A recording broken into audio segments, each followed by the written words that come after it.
So let's dive into the next short take. The Sixers, they were able to sweep the Nets.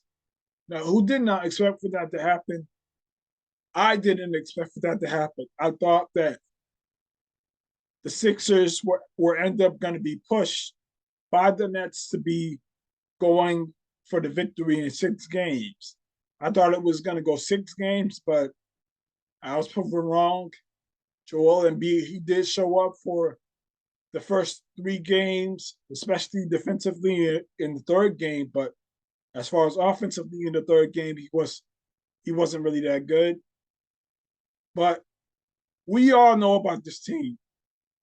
They're always able to get past the first round, but that second round against Boston, I think they're gonna lose.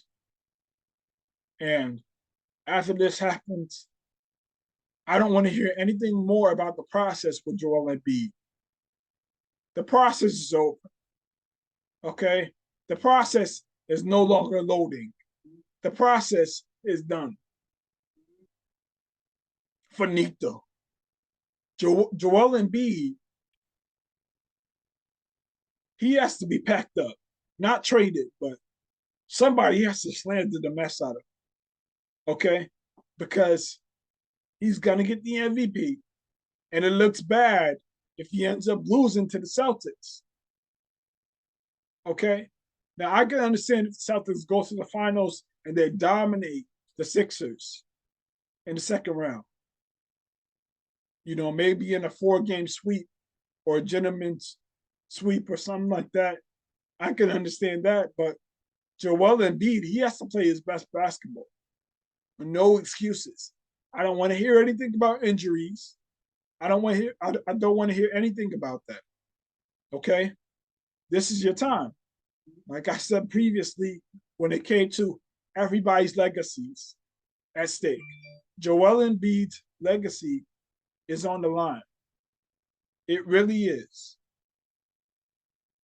If you want to prove that you're better than Jokic, Joel, win a championship or get to the finals.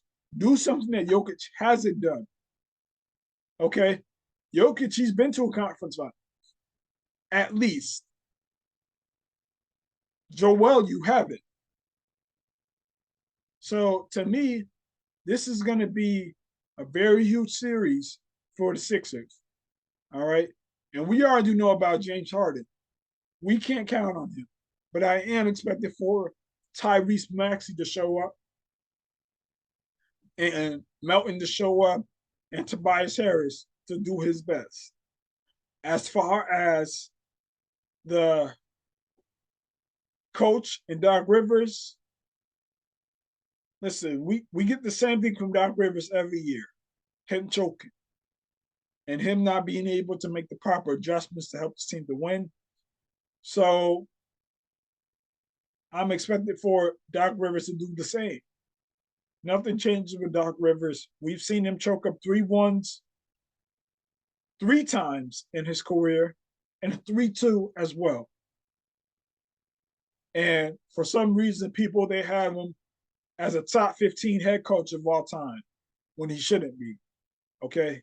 I think that he's a good coach and he's definitely living off the name of what he was able to accomplish in 2008. Even though we all know that Tom Thibodeau was the person behind that defense, not necessarily Doc Rivers. So a lot is on the line for the Sixers. As for the Nets, on the other hand, they did the best they could, but they were going up against a better team. And I can understand why, you know, the Nets are a little bit tight about not getting the win for game 3. But either way, they were going to go out in either 4 games or 5. So the only reason why I thought it possibly could have gone 6 is because of the mental absence of the coach, Joel Embiid, and James Harden. But they were able to prove me wrong. They get it done in 4. I still picked the right winner. So I'm right on that end. But that's my perspective on the Sixers and Joel Embiid. So let's move on to the next short take.